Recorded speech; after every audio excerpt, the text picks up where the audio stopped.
Welcome to The Explainer. Today, we're going to dig into the hidden psychology of how you eat and a startup that's trying to turn that very science into a fascinating business. All right, let's just jump right in with a question, and I bet almost everyone can relate to this, even if you haven't really stopped to think about it before. Do you eat differently when you're with your friends versus, say, with total strangers? Now, you might think the answer is obvious, but trust me, the science behind why is pretty fascinating. Okay, so here's the game plan for today. We'll kick things off with the dinner table test and get into the science of social eating.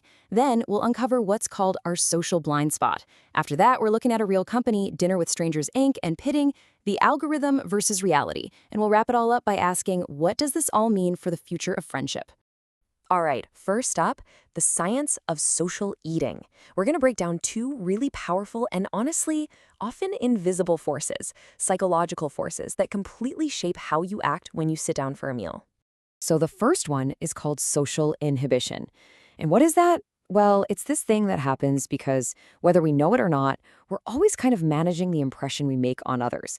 And studies have shown that people who eat smaller portions are often seen as more positive, more attractive, more likable. So it makes sense, right? When we're with people we don't know that well, we instinctively eat less to put forward a good image. But then there's the flip side. And honestly, this one is even more interesting. Social facilitation. This is when we're with people we're totally comfortable with, our friends, our family, and we actually tend to eat more. And we're not just talking about big holiday feasts here. Nope, this is a huge scientifically proven effect that happens even during just a regular old Tuesday night dinner. So here's the big takeaway from all this. Who you're sitting with at the table fundamentally changes how you eat. With strangers, you're kind of putting on a show, so you eat less. With your friends, you're relaxed, so you eat more. It's this basic psychological dynamic that's playing out literally every single time you share a meal with someone. Okay, moving on to our next section, our social blind spot. This is where things get really interesting. There was this fascinating study back in 2022 that uncovered a huge gap between how we think we eat and how we actually eat. So what the researchers did was pretty straightforward. They got about 500 people and asked them to just imagine a few different dining scenarios, like eating with friends, or with family, or with strangers. And all they had to do was say whether they thought they'd eat more, less, or about the same amount as they would if they were just eating by themselves. And this right here, this is the study's key finding. It's brilliant.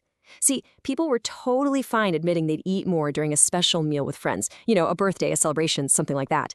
But, and this is the kicker, when they were asked about a totally regular, everyday meal with those exact same friends, a huge majority of them said they'd eat the same as when they're alone. And we know from all the data that that's just not true. So the science is crystal clear on this one. We have a massive social blind spot. For whatever reason, we're either unwilling or just unable to admit that something as simple as eating a normal meal with a friend makes us eat more. We just don't see it in ourselves. All right, so that brings us to the business side of things. How do you take this hidden psychology and, monetize it? Well, let's take a look at a startup called Timeleft, because their entire business is built on this very concept of eating with strangers. The idea behind it is actually pretty simple. They use technology to fight what they call big city loneliness by setting up real-world connections. And it's important to note, this is not a dating app. It's specifically for making new friends, platonically. So every Wednesday night, their algorithm puts together tables of 6 total strangers at restaurants in cities all over the world. So how did they solve that classic startup problem, the chicken and egg thing? How do you get users when you don't have a community, and how do you build a community when you don't have users? Well, their launch strategy was really clever. First, they wouldn't even launch in a new city until 151 people were on the waitlist. This created a bit of hype and made sure those first dinners were actually full. And second, they charged people right from day one. That did 2 things. It filtered for people who were actually committed, and it gave them revenue right away. And let me tell you, this strategy worked. It fueled some absolutely incredible success. After struggling for 3 years to figure things out, the company suddenly hit €1 million in monthly recurring revenue in just 7 months. And then it took them only another 7 months to hit 10 million. I mean, the growth has just been explosive. Okay, so that leads us to our next big question. The algorithm versus reality. Those growth numbers are super impressive, no doubt. But what's the actual experience like for the users? Does this promise of an engineered friendship actually match what happens in the real world? So if you look at Timeleft's marketing, they talk about their algorithm like it's a maestro. They claim it uses this detailed personality test and all the user feedback they get to create these perfectly balanced tables, considering everything from age and language to personality types. But a lot of users tell a very, very different story. A really common complaint you see online is that the matching just feels completely random. There's this one user on Reddit who called the personality test shallow and basically useless. And when you actually dig into the user reviews, the experiences are just worlds apart. It's a real mixed bag. On one hand, you've got people saying they had life-changing conversations with amazing people from all over the globe. But on the other hand, you have people describing these totally exhausting nights with terrible group dynamics, problems with the restaurant, and just that awful feeling that nobody is actually listening to anybody else. So you see this huge gap between the promised personalization and what people actually get. And that seems to be where a lot of the frustration comes from.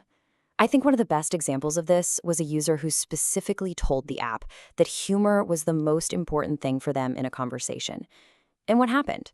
They got matched with a table that, and I'm quoting here, doesn't understand jokes. I mean, you can't make this stuff up.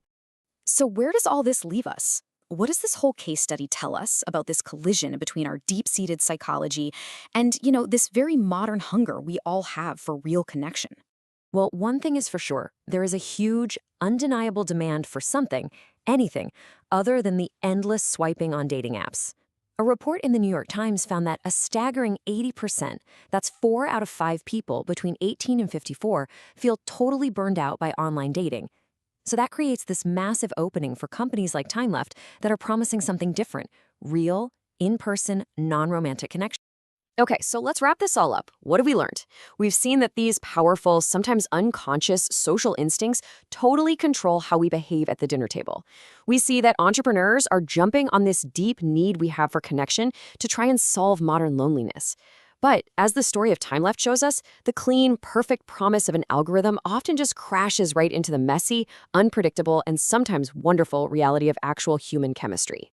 And all of this really leaves us with one big final question to think about. A question about the future of how we all meet.